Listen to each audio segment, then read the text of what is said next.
Presiden Republik Indonesia tidak punya tongkat semacam tongkat Nabi Musa, tidak punya. Tidak punya tongkat Nabi Sulaiman, tidak punya. Tapi percayalah, kalau kita beriktikad baik, kalau kita bertekad untuk berbuat baik, kita yakin kita akan berhasil. Kita yakin Yang Maha Kuasa bersama kita.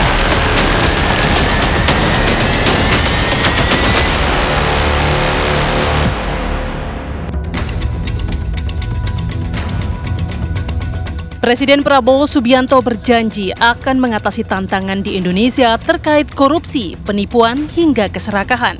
Hal ini disampaikan saat acara peringatan Natal Nasional 2024 di GBK, Jakarta pada Sabtu lalu. Prabowo meminta masyarakat untuk realistis melihat keadaan.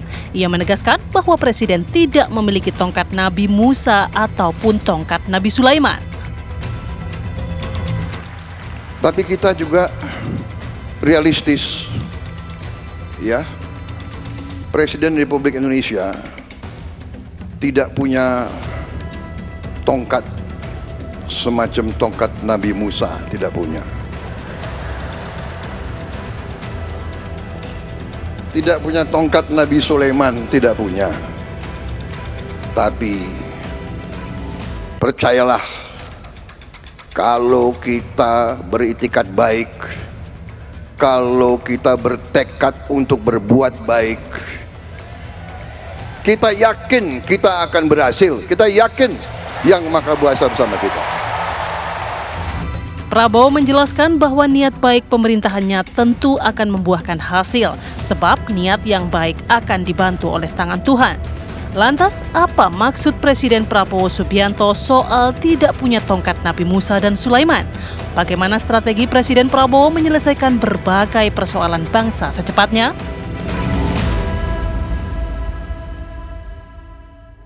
Ya, begitulah seorang Presiden Prabowo jika berpidato ya. Kita ingat betul bahwa pidato perdana seorang Presiden Prabowo pada saat usai dilantik gitu ya, dengan membarangnya mengungkapkan siap memimpin Indonesia dengan semangat utama adalah fokusnya kesejahteraan masyarakat. Langsung oke gas, tancap gas gitu ya. Langsung masyarakat berpikir kapan gebrakan-gebrakan baru akan dibuat oleh seorang Presiden Prabowo. 2 bulan menjabat, kemarin seperti Anda saksikan tadi dalam pidatonya, masyarakat diminta sabar dulu katanya. Baru 2 bulan menjabat, seorang presiden tak punya tongkat Nabi Sulaiman dan juga Nabi Musa. Pertanyaan besarnya, apa sebenarnya makna yang kemudian disampaikan oleh seorang Presiden Prabowo dalam pidatonya? Mengapa masyarakat diminta untuk sabar dulu dan melihat realitas sampai kapan? Nah, kita akan coba jawab hal ini bersama dengan sejumlah narasumber kami. Sudah hadir bersama dengan kami ada Kang Ujang Komarudin. Ini harus pelan-pelan dibaca jabatannya sekarang ya. Juru bicara Kantor Komunikasi Kepresidenan. Selamat malam Kang Ujang. Selamat malam Mbak Aya. Assalamualaikum. Waalaikumsalam warahmatullahi wabarakatuh. Hadir pula bersama kami ada Pak Arya Nugroho. Ini pakar kebijakan publik Universitas Indonesia sekaligus juga Ketua MAKPI, Masyarakat Kebijakan Publik Indonesia. Selamat malam Pak Rian. Malam Mbak Aya. Hadir juga kemarin dalam pidato kemarin ya, Ya, pas pada betul. saat perayaan Natal ya. Ya, Wah, betul. ini kita tanya-tanya langsung nanti ya. Dan juga hadir pula bersama kami ada Prof. Ibnu Hamad, pakar komunikasi politik dari UI. Assalamualaikum, selamat malam. Waalaikumsalam Mbak Aya. Malam. Ya. Selamat malam. Oke, saya mau ke Kang Ujang terlebih dahulu. Kang Ujang, kalau melihat pidato seorang Presiden Prabowo yang tadi kita simak bersama gitu ya, mengapa kemudian disebutkan Presiden tidak punya tongkat Nabi Musa dan Nabi Sulaiman? Ini maknanya apa? Jangan sampai kemudian dibaca oleh publik dengan makna ganda ya. Ya, ini kan ucapan atau pernyataan yang sesungguhnya ya metaforis, artinya perumpamaan. Bahwa sesungguhnya dalam konteks membuat kebijakan yang strategis, melaksanakan secara komprehensif, lalu juga butuh waktu. Artinya tidak bisa dilakukan secara instan. Beda dengan katakanlah nabi-nabi yang punya mujizat. Nabi Musa punya tongkat. Nabi Sulaiman itu bisa berdialog dengan tumbuhan dan dengan binatang. Oleh karena itu saya melihat dan memahami apa yang disampaikan oleh Pak Presiden adalah bagian upaya bahwa sesungguhnya Pak Presiden manusia biasa yang ketika misalkan didorong-dorong gitu oleh rakyat untuk bekerja cepat dan lain sebagainya, ya tunggu waktu, ada kesempatan, ada waktunya yang memang sudah didesain secara baik ya, bahwa tahun pertama Pak Presiden sudah akan melakukan strategi-strategi yang sudah disampaikan juga oleh beliau, lalu tahun kedua sini sudah jalan gitu loh, tinggal bagaimana dalam kesempatan Pak Presiden beliau mengatakan kasih waktu 6 bulan gitu. Jadi 6 bulan cukup untuk melakukan konsolidasi dulu. Bagaimana menata hubungan misalkan dengan luar negeri dulu, menata di Indonesia. Sehingga apa? Sehingga apa yang disampaikan oleh beliau betul-betul nanti terlihat capaian program-program yang kita lihat 8, 17, 8. 8 itu ada Astacita, 17 itu ada program prioritas, ada 8 lagi ada PHTC. Oleh karena itu ini yang sedang kami dorong ya, memastikan bahwa ke depan program-program Prabowo itu bisa dirasakan oleh masyarakat Indonesia. Dan Pak Prabowo mengatakan juga bahwa tidak berniat untuk mempersulit masyarakat. Artinya ada kesungguhan, komitmen, keikhlasan Pak Presiden untuk bisa merealisasikan janji-janji kampanye begitu, dan butuh waktu itu, tidak instan begitu, nah, tidak itu dia. seperti Kita nabi-nabi. tahu betul kan komitmen seorang Presiden Prabowo kan betul-betul nasionalismenya tinggi untuk rakyat gitu ya. Tapi mengapa kini masyarakat harus bersabar terlebih dahulu melihat berbagai mimpi masyarakat, berbagai gebrakan-gebrakan yang akan dihadirkan oleh seorang Presiden Prabowo dengan kabinetnya yang begitu besar, banyak membantu Presiden di sana? Ya, banyak yang sudah diperbuat. Bagaimana upah minimum provinsi naik 6,5%, ya tunjangan profesi guru juga naik, ya lalu juga bagaimana saat ini sedang dirancang skema sudah diuji coba dan akan direalisasikan 6 Januari makan bergizi gratis. Lalu juga bagaimana anggaran desa 71 triliun juga akan dieksekusi di 2025. Banyak program misalkan soal irigasi, soal bendungan, soal juga memperbaiki merenovasi sekolah, lalu juga bagaimana akan membiasiswakan mahasiswa-mahasiswa Indonesia. Banyak nih program-program yang sudah dirancang dalam program prioritas Pak Presiden yang memang ini butuh waktu gitu loh. Butuh waktu yang tidak instan, ada saatnya, ada waktunya, karena bagaimanapun ketika program itu ada perencanaannya gitu, ada prosesnya dan ada evaluasinya, dan ini kita bisa nilai bersama-sama ketika Pak Presiden mengatakan ya tunggu 6 bulan begitu, sehingga semua yang dinilai oleh publik betul-betul objektif dan Pak Presiden betul-betul memberikan yang terbaik untuk masyarakat Indonesia, begitu Mbak Aya. Ya, kalau kita ingat ya slogan kampanye Prabowo Gibran pada saat itu kan oke gas gitu ya Prof Ibnu ya. Waktu 6 bulan ideal tidak untuk melihat kinerja Presiden baru? Yang menarik bukan soal waktunya, ini pernyataan beliau nggak punya tongkat. Menurut saya sih punya. Mbak Aya perhatikan, apa rata-rata tongkat? Lurus. Nggak ada tongkat yang bengkok. Lurus. Kelurusan. Jadi Pak Prabowo udah punya tongkat sebetulnya. Tapi tidak dalam bentuk fisik seperti yang digambarkan dalam cerita Nabi Musa punya tongkat dari sesuatu benda. Tapi Pak Prabowo tongkatnya apa? Undang-undang. Di pasal 4 ayat 1 disebut Presiden bekerja dengan Undang-Undang Dasar 45, itu tongkat itu. Jadi dengan tegak lurus memakai tongkat Undang-Undang Dasar 45, sudah Pak Prabowo juga udah punya tongkat sebetulnya. Oke, gas, tancap gas Pak Prabowo gitu ya. Bisa. Jadi kalau beliau mengatakan saya itu begini, itu sebuah kerendahan hati ya. Tidak power kayak zaman dahulu para nabi gitu. Tapi dalam konteks modern ya namanya presiden, pemimpin tertinggi di sebuah negara, ya tongkatnya ya undang-undang. Dalam ini undang-undang dasar, karena tugas presiden adalah melaksanakan undang dasar 1945. Wah, gitu ini banget gitu loh, powerful lah. Powerful harusnya ya, tapi kalau dilihat dari segi komunikasi politik seorang Prabowo Subianto dalam pidatonya tersebut, apa yang bisa dimaknai? Apakah kemudian itu bentuk pesimistis terhadap kabinetnya? Enggak, ini atau kan seperti apa? dalam konteks Natal ya. Kan itu ada aura spiritualitas gitu. Beliau sedang menunjukkan sebuah keadaban bahwa saya ini bukan nabi, tapi kalau kita kerja bersama-sama bisa kok begitu. Kan itu sebuah disebutnya proximity sosial dibangun di situ, kedekatan dengan umat yang hadir saat itu dan tentu dengan audien yang meliputnya kan. Itu lebih dari itu ininya, maknanya gitu menurut saya ya. Dari komunikasi politiknya menunjukkan bahwa beliau itu dekatlah dengan masyarakat, paham dengan apa tuh namanya psikologi ada di masyarakat, keinginan besar. Tapi tunggu ya, saya ini kan bukan seperti Nabi Musa atau Nabi Sulaiman punya tongkat, tapi bagi saya sih udah punya tongkat sekali lagi. Sudah punya tongkat, dan itu sudah tepat kalau dilihat dari kacamata komunikasi politik. Pernyataan itu ya tepat, saya kira iya. Ya itu sudah menunjukkan bahwa beliau komit dari segi komunikasi politik ya, komit untuk bekerja untuk rakyat ya. Tapi tidak seperti nabi-nabi ya yang dengan mukjizat, tapi dengan sebuah sistem ya.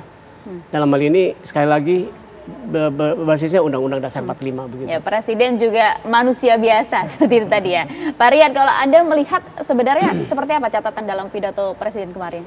Ya. Ada hal yang berbeda? Saya hadir di situ.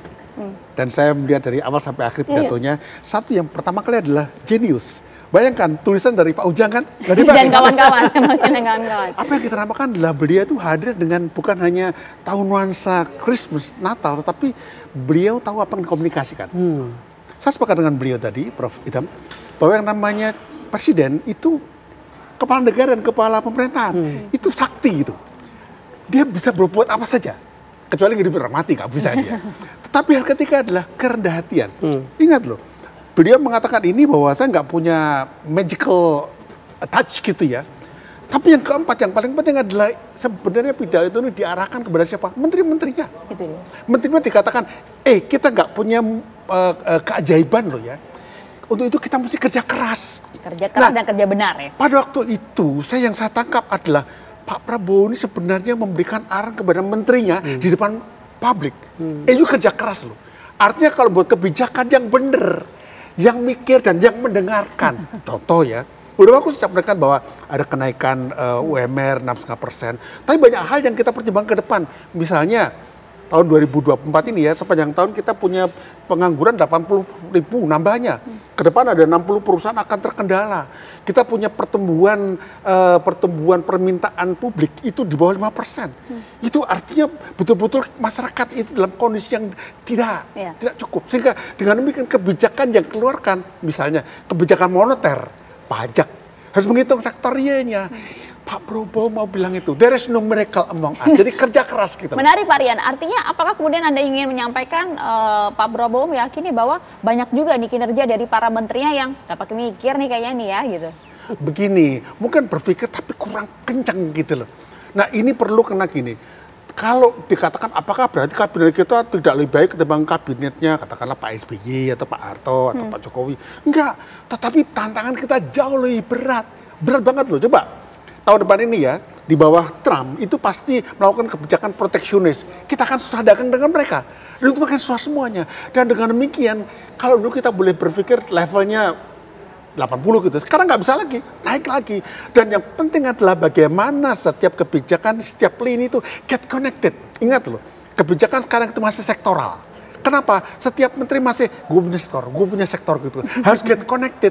Nah ini tugas Pak Ujang nanti bagaimana mengkoneksikannya. Kalau nggak get connected, maka pidato Pak Prabowo jadi sia-sia. Kerja keras dong gitu. Dan kerja keras dan kerja cerdas gitu. Ya tugasnya Kang Ujang kayaknya cukup berat dan cukup banyak. Nanti kita tanya bagaimana kemudian strategi yang dibentuk agar para menteri di kabinet Merah Putri Prabowo Subianto ini juga bisa saling connected itu tadi ya, dan juga bisa menyeimbangkan stamina kinerja dari seorang Prabowo Subianto. Sesaat lagi tetap bersama kami di Apa Kabar Indonesia Malam. Bertekad untuk memimpin suatu pemerintah yang bersih, pemerintah yang akan menjaga kepentingan rakyat Indonesia. Tidak ada niat sedikit pun untuk kami mempersulit kehidupan rakyat Indonesia.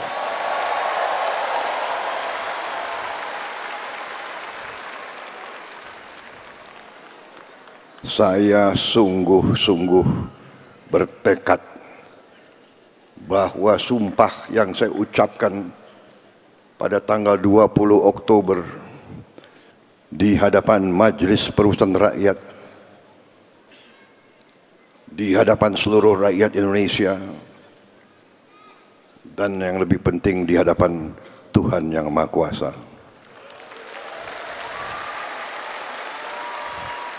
Untuk menjalankan Undang-Undang Dasar dan menjalankan segala undang-undang dan peraturan Republik Indonesia dengan sebaik-baiknya.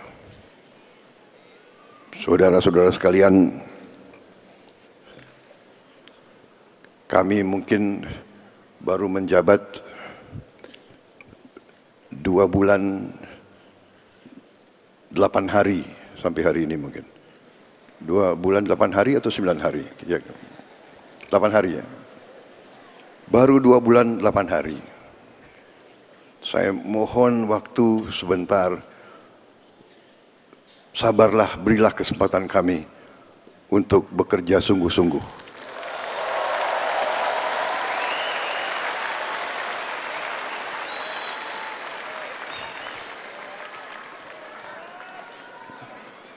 Tetapi saya sangat optimis. Saya sudah melihat angka-angka semua yang sebenarnya luar biasa. Karunia yang diberikan oleh Maha Kuasa kepada kita sekalian luar biasa. Kita harus berani menghadapi mereka-mereka yang memilih jalan di atas jalan yang tidak benar.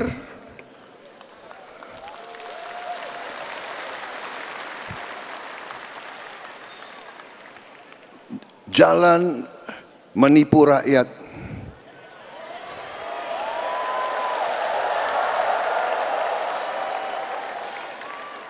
Jalan korupsi.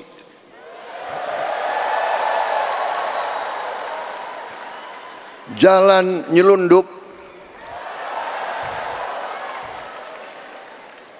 Jalan manipulasi. Jalan nggak mau bayar pajak.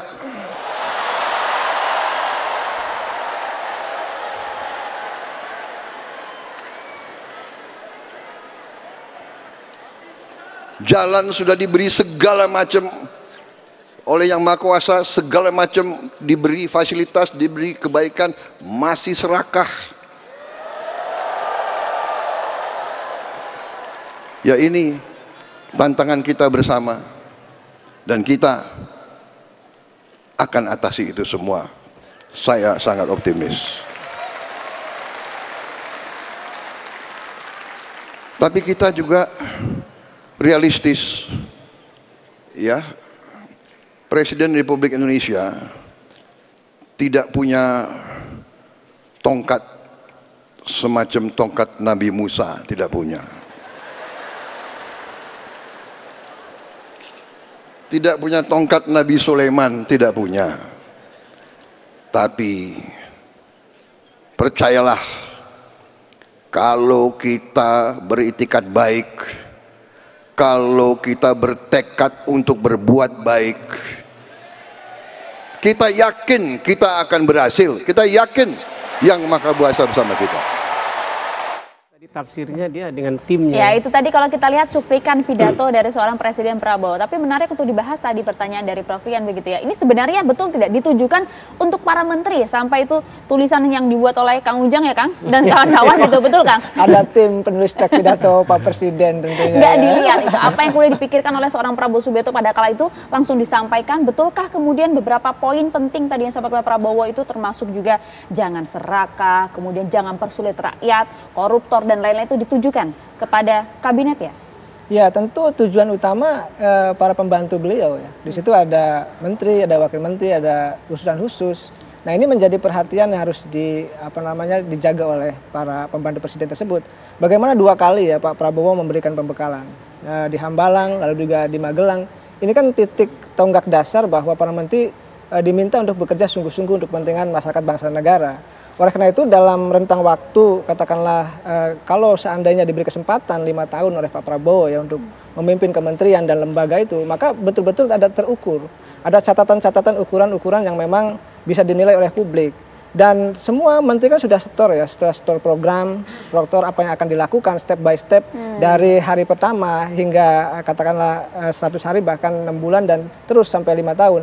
Dan ini kan akan terus dievaluasi mana titik minusnya, kosongnya, lemahnya, dan nanti akan kelihatan kok. Semua ada indikatornya, ada parameternya, ada ukurannya untuk bisa melihat kinerja para menteri itu. Maka Pak Presiden selalu mengatakan ya mengingatkan ya kepada para pembantunya ya jangan memanipulasi, jangan korupsi gitu. Dan saya melihat apa yang disampaikan oleh Pak Prabowo adalah pengingat kita semua rakyat Indonesia sejatinya banyak PR dari kita ya terkait dengan persoalan korupsi, manipulasi, termasuk yang ilegal-ilegal ini banyak di Republik ini. Nah ini harus dibenahi oleh Pak Presiden. Dan Pak Presiden tahu persis, mohon maaf, kebocoran-kebocoran persoalan korupsi itu sangat matang untuk bisa didiagnosa lalu dicari solusi-solusinya sehingga betul-betul keuangan negara itu ya bisa diselamatkan.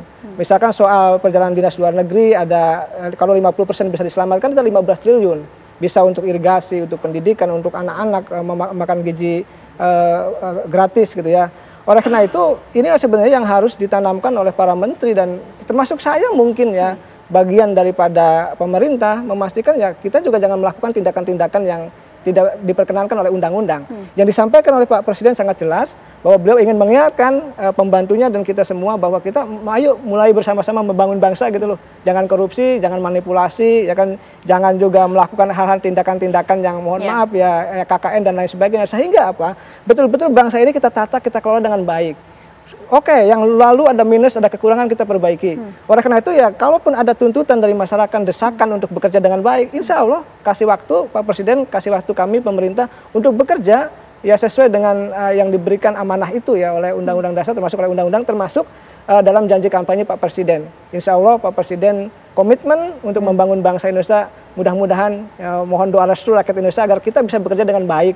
Pak Presiden bisa melakukan tindakan-tindakan yang terukur untuk memastikan pembangunan itu tadi korupsinya bisa minimalis, kebocoran anggaran juga bisa dihindari, dan rakyat Indonesia juga bisa menikmati pembangunan. Selama ini kan pembangunan dinikmati oleh segelintir orang. Nah ini ada penyebaran dan keadilan sosial yang akan dibangun oleh Pak Prabowo dalam 5 tahun ke depan. Oke, Kang Ujang, artinya konfirm itu ditujukan kepada para menteri di kabinet kerjanya. Artinya apakah sebegitu mengusik kebatinan seorang Presiden Prabowo hingga kemudian harus disampaikan di depan publik dan tak hanya sekali kalau kita lihat? Saya tambahkan ya, untuk semua termasuk kepala daerah, pejabat publik ya, yang punya potensi, bahkan mohon maaf untuk swasta juga. Swasta ini kan bisa kan dari perusahaan, dari kan bisa terjadi KKN juga jika kong-kali-kong dengan penyelenggara negara.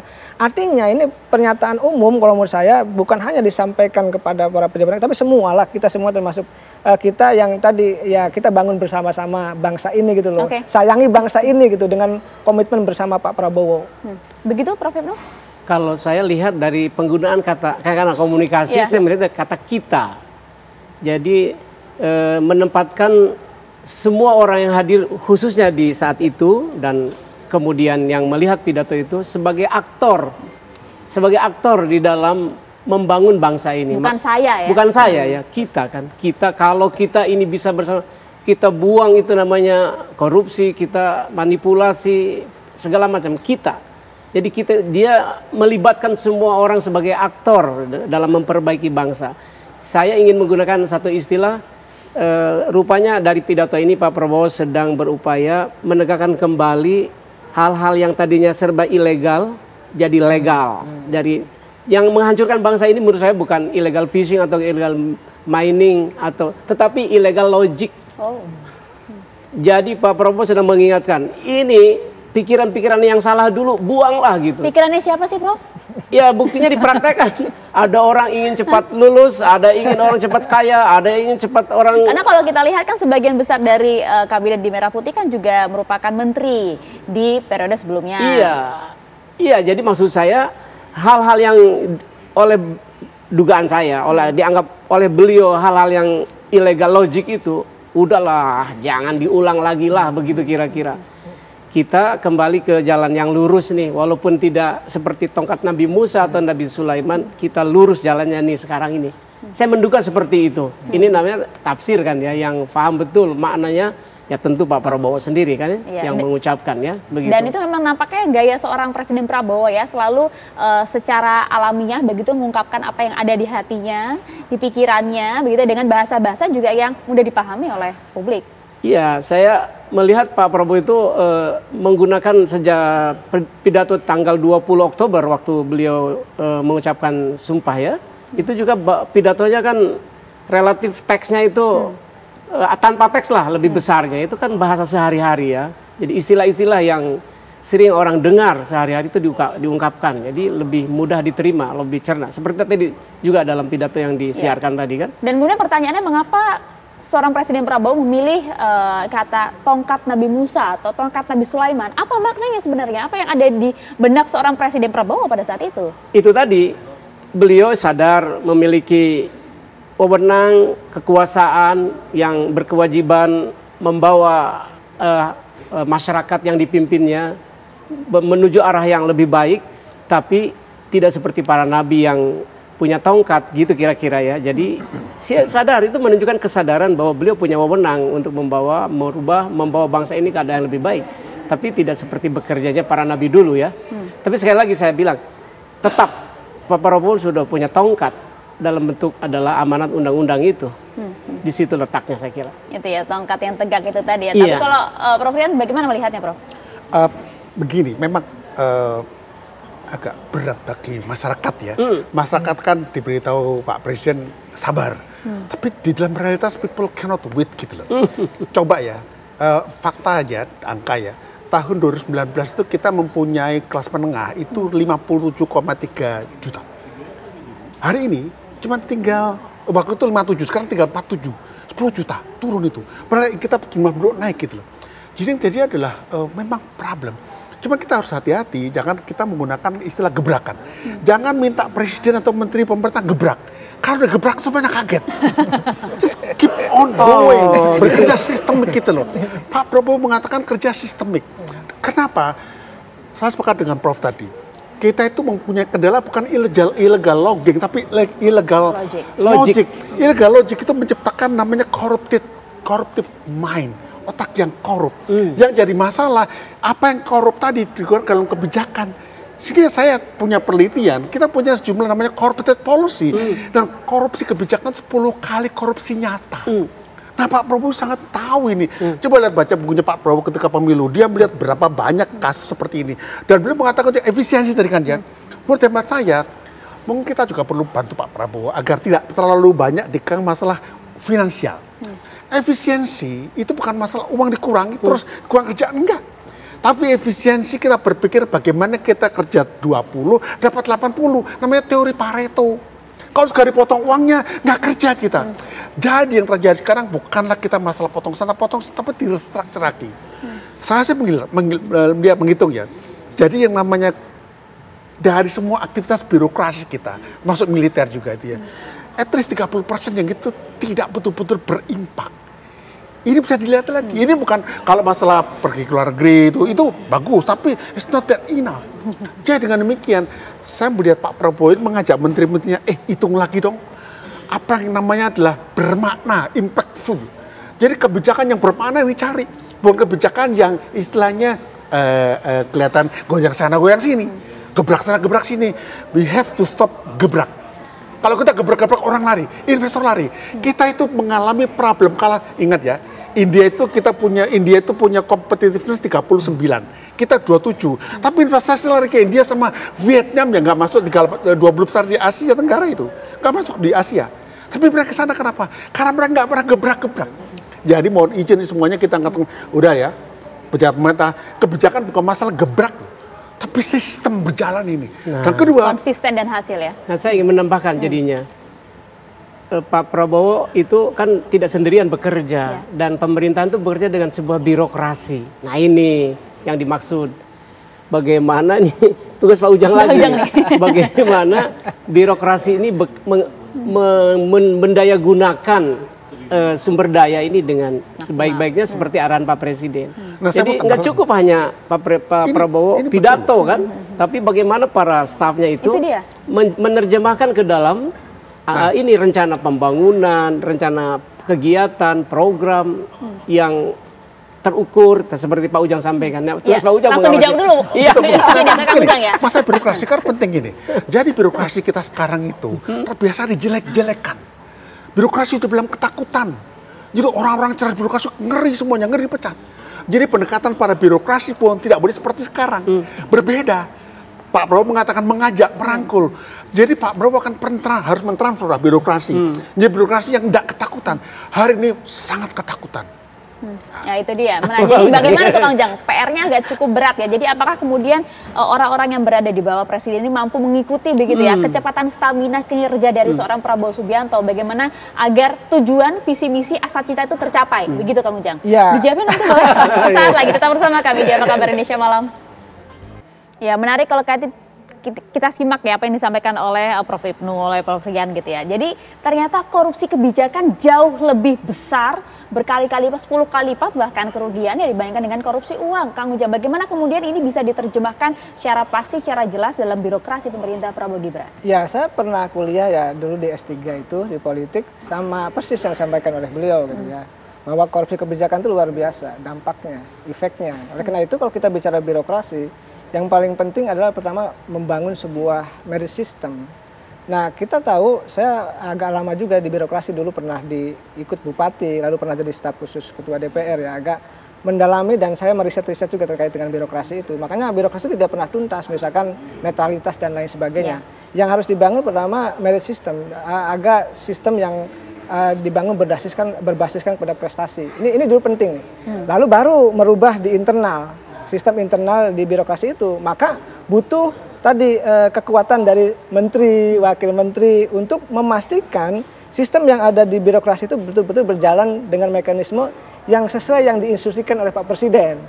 Nah ini problemnya adalah karena birokrasi adalah orang-orang hebat yang lama, yang kuat, sudah mendarah daging hidup di situ, mereka punya keahlian, skill, tetapi tanda petik ya mohon maaf ya banyak juga persoalannya. Nah ini yang kira-kira ingin diselesaikan tahap demi tahap, sedikit demi sedikit oleh Pak Prabowo. Termasuk juga seperti yang disampaikan tadi, logikanya yang ya, dirubah. Saya 100% ya percaya dengan beliau, Prof. Ibnu Muhammad, bahwa apa yang disampaikan beliau sangat objektif, sangat benar, dan ya itu masukan yang berharga bagi kami untuk memastikan birokrasi ke depan ditata kembali, sehingga birokrasi itu betul-betul merit system dan sistemnya betul-betul running dan itu ya tidak korup, kebocoran anggarannya bisa diminimalisir dan betul-betul bersemangat untuk bekerja untuk kepentingan masyarakat bangsa dan negara. Nah, saya melihat ketika kita bicara birokrasi, semangatnya masih semangat, mohon maaf ya, ini sekali lagi ya, semangatnya masih semangat yang lama, maka harus diperbarui lah. Perbarui itu dengan semangat tadi Pak Prabowo ingin menciptakan pemerintahan yang clear ya, ada yang tidak korupsi ya, ini harus diikuti pula oleh birokrasi yang apakah ini yang sulit bersih. Kang Ujang dilakukan? Agak berat, agak sulit, tetapi tidak mungkin. Kita semua mungkin, oleh karena itu penataan kembali reformasi birokrasi harus terus diberdayakan di masa pemerintahan Pak Prabowo. Dan Pak Prabowo memastikan, kami semua pemerintah memastikan, nanti ya kita awasi bersama, para menteri juga kita evaluasi untuk memastikan bahwa para menteri betul-betul berjalan dengan sistem yang sudah diminta, ya, yang sudah diinstruksikan oleh Pak Prabowo. Tidak korupsi, ya menanggulangi inefisiensi, tidak ada kebocoran, dan tadi mohon maaf seminar-seminar juga sedikit-sedikit dikurangi sehingga betul-betul birokrasi itu on the track. Kepentingannya kepentingan masyarakat, warga bangsa negara, artinya pelayanan publiknya betul-betul diutamakan, diprioritaskan sehingga pemerintahan ini betul-betul berjalan gitu. Apa yang menjadi cita-cita besar Pak Prabowo membangun sebuah bangsa yang hebat katakanlah, itu menjadi betul-betul diterapkan, diikuti oleh para birokrasi itu. Oke, Pak Rian, kalau kita lihat cita-cita tekadnya luar biasa, ini yang kemudian yang kita inginkan bersama. Tapi bagaimana nanti implementasi, realisasinya? Jadi begini, Jim Collins, penulis Good to Great, saya percaya dia. Jadi yang penting bukan bagaimana, tapi siapanya. Karena pada akhirnya eksekusi tergantung para menteri. Sampaikan tadi oleh Profesor dan Pak Ujang tadi, menteri tidak cukup hanya punya visi, tapi punya kemampuan memanage organisasi, mengetahui proses anggaran. Dengan demikian dia menjadi bagian dari kerja keras dan kerja cerdas ini, termasuk kerja lurus tadi ini. Jadi dengan demikian, kembali ke isu ini adalah undangan dari Pak Prabowo ya. Pak Prabowo ini orangnya mengajak gitu ya, sangat halus bahasanya.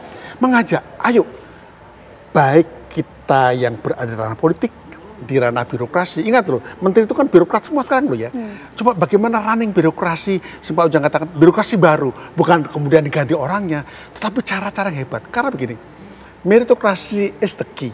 Tapi yang terjadi seringkali itu nggak jalan. Misalnya seleksi eselon 1 kan, seperti bola itu kocok, tapi dibuang dulu bolanya, yang jadi dia tepatnya. Jadi nggak ada meritokrasi. Jadi yang namanya Singapura, kata kawan saya, guru saya juga Kishore Mahbubani, itu karena 3 hal. Satu yang namanya adalah nasionalisme, kedua pragmatisme, ketiga adalah meritokrasi. Nah, yang ini harus ada. Nah, dengan demikian birokrasi sekarang mulai berpikir bagaimana bukan ganti orang, tapi melatih orang menjadi mereka tahu kalau mereka kerja baik, mereka naik nanti. Ini yang dibangun dan kita kurangilah model drop-dropan yang itu nanti mengganggu irama kerja profesional itu. Anda melihat ini bisa kemudian diserap, dimaknai oleh para menteri di Kabinet Merah Putih ini? Tidak mudah.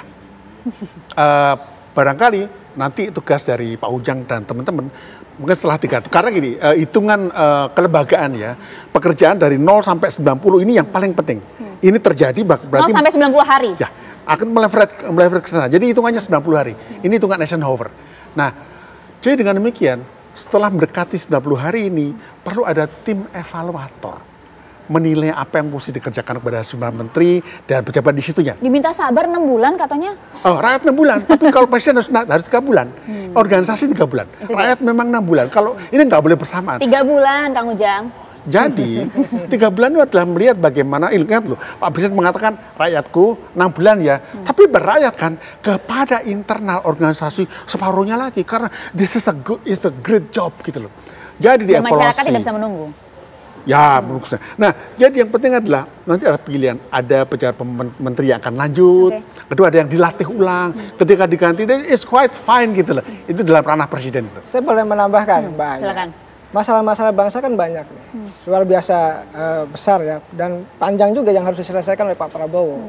Artinya ada ukuran yang tadi Pak Proprian katakanlah 90 hari, ukuran 0 sampai 90. Ada yang mengatakan juga 3 bulan, artinya 100 hari.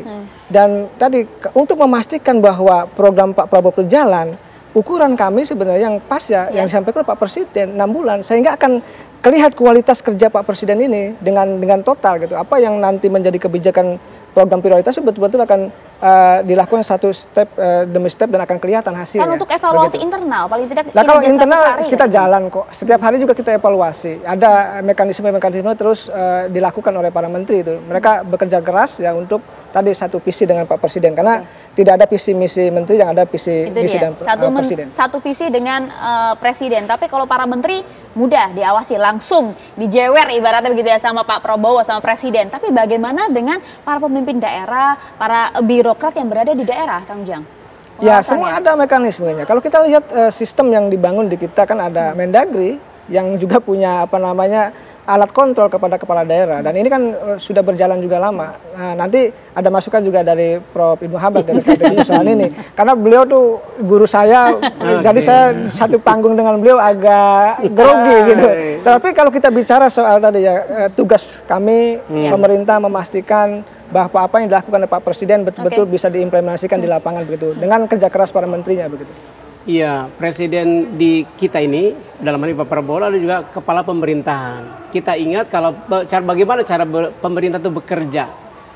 Pemerintah bekerja itu dengan APBN, lalu di dalamnya ada birokrasi, ada staf.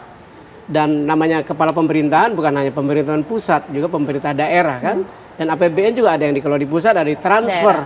Jadi apa yang dipidatokan Pak Prabowo itu maka menjadi penting sebagai kepala pemerintahan, bagaimana semuanya itu implemented gitu di birokrasi itu. Pengalaman saya di pemerintahan, kata kuncinya bagaimana di pemerintahan itu masing-masing menyusun namanya RKAKL, rencana kegiatan dan anggaran. Kalau membuat RKA-nya memihak pada rakyat akan kelihatan. Tapi kalau penggunaan APBN-nya banyak kegiatan yang tidak bersentuhan langsung dengan RKAKL-nya nih, dengan masyarakat, bohong aja gitu. Dan yang bikin kan bukan menteri kan? Itu dia. Makanya kalau saya boleh memberi masukan kepada Bapak Presiden, maka sekali-sekali periksalah yang namanya RKAKL sebuah kementerian itu. Jangan hanya menterinya yang memeriksa, presidennya yang memeriksa. Mana RKAKL kementerian? Dan itu dimungkinkan kan? Dimungkinkan, presiden berhak kok. Misalnya ambil menterian apa yang paling ingin diketahui, baca oleh beliau. Ada berapa dirjen di situ. Setiap dirjen dibaca oleh Pak Presidennya. Ini walhasil kalau saya yakin Pak Menterinya di setiap kementerian baca RKAKL di kementeriannya. Tapi belum tentu Presiden. seluruh presiden membaca seluruh RKAKL seluruh kementerian yang ada di bawah Dan ini kepresidennya. kan semangatnya sama dengan Presiden Prabowo untuk mengurangi kebocoran-kebocoran anggaran itu kan. Itu Bagaimana dia, Kang Ujang? Itu dia kalau cara teknisnya itu periksalah RKAKL-nya. Itu belum pelaksanaannya, baru periksa dokumennya loh Mbak. Nah itu menarik. Kang Ujang dan juga Pak Heri harus menjawab hal ini. Ditanggapi nanti usai jeda. Sesaat lagi tetap bersama kami pemirsa. Kita bawa ke on air saja ya. Tadi disampaikan. Pak Prabowo sampaikan kita punya itikat baik. Terus katanya itikat baiknya ada RKAKL itu ya sesuai dengan komitmen seorang Presiden Prabowo. Prof Dian. Ada buku namanya Measure What Matter. Ukurlah yang memang penting. Prof tadi mengatakan betul. Kalau kita ngukurnya itu visi, misi, strategi, nggak kena. Tapi RKKL kena. Makanya saran saya, di timnya Pak Ujang, ini ada satu tim yang setiap bulan, akhir bulan, itu melihat. Sampai 3 bulan ya, makanya saya bilang 3 bulan tadi. RKKL-nya udah merakyat nggak? Tapi ingat juga loh, membantu presiden bukan berarti oke aja loh ya. Seorang pembantu yang baik, beliau juga mengatakan, Pak jangan Pak. Begini Pak, nah dengan demikian kita menolong karena jangan sampai pimpinan kita itu mengalami problem atau terjatuh karena sesuatu yang nggak kepikir. Ya ini juga 2 hal yang penting sehingga nomor 1 bahwa RKKL itu jadikan sebagai indikator terukur sesuai dengan Prof. Ridwan sampaikan. Kedua, bagaimana mengerjakannya? Karena hanya itu kerjakan. Ingat loh, Presiden Indonesia itu berat sekali. Kalau Presiden Amerika Serikat itu kasih sama gubernurnya selesai, India selesai, Indonesia sak negara ini. Jadi memang Indonesia ini pekerjaan Indonesia sangat berat. Jadi yang namanya timnya harus kuat betul tim intinya. Kuat sekali kalau Kang Ujang. Dan kata kuncinya, cluenya, ingat cluenya. RKKL is simple tapi there's a very clue. RKAKL Kang Ujang. Sudah dicatat tadi sama Kang Ujang ya? Ya, ini kan masukan yang luar biasa, ide besar ya dari beliau, Prof. Ibnu Hamad, bagaimana ingin bangsanya juga tegak lurus, ingin juga baik tata kelola birokrasinya, maka ya ini masukan yang berharga bagi Pak Presiden, bagi pemerintah, termasuk bagi para menteri. Iya, terukur akan kelihatan kok program-program sedetail apapun. Ya. Nah, saya pernah di birokrasi juga. Sudah patuh atau belum nih dengan Presiden? Satu visi misi atau itu, enggak? ya, masukan ini tentu akan menjadi bahan kajian ya, pertimbangan bagi pemerintah dan kalau dieksekusi luar biasa. Insya Allah mudah-mudahan kita akan rapat bersama untuk bisa membicarakan ini.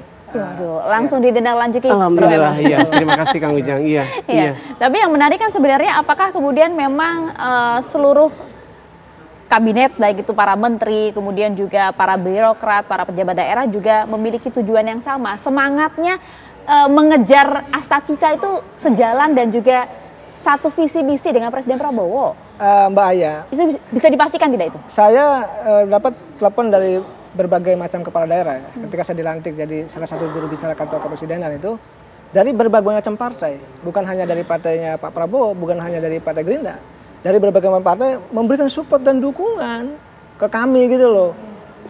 Pak Ujang tolong sampaikan kepada Pak Presiden, kepada pemerintah, kami dukung support apa yang menjadi program Pak Presiden. Bayangkan ini kan menjadi angin segar ya untuk dukungan kepada Pak Prabowo untuk memastikan Pak Prabowo on the track dalam mengelola bangsa ini ke depan. Dan dari kepala daerah tadi, dari lintas partai, dari lintas kepentingan, bahkan ada bupati muda itu saya kenal gitu yang idenya cerdas, memastikan juga meminta jaminan ke saya, Kang, kami dukung dong, kita ingin membangun daerah, ingin membangun bangsa bersama-sama dengan Pak Prabowo. Bagaimana itu semangatnya luar biasa besar dari kepala daerah itu. Oleh karena itu semangat ini jangan dilunturkan. Oleh karena itu kita sama-sama pemerintah pusat, pemerintah daerah, tadi titik awalnya adalah memastikan program prioritas 17 dari Pak Prabowo itu betul-betul bisa diimplementasikan di lapangan. Ya tentu tadi kita butuh kepala daerah, butuh kepala desa, butuh birokrasi, butuh menteri, semuanya kita bekerja bersama untuk kepentingan masyarakat bangsa dan negara. Ya termasuk juga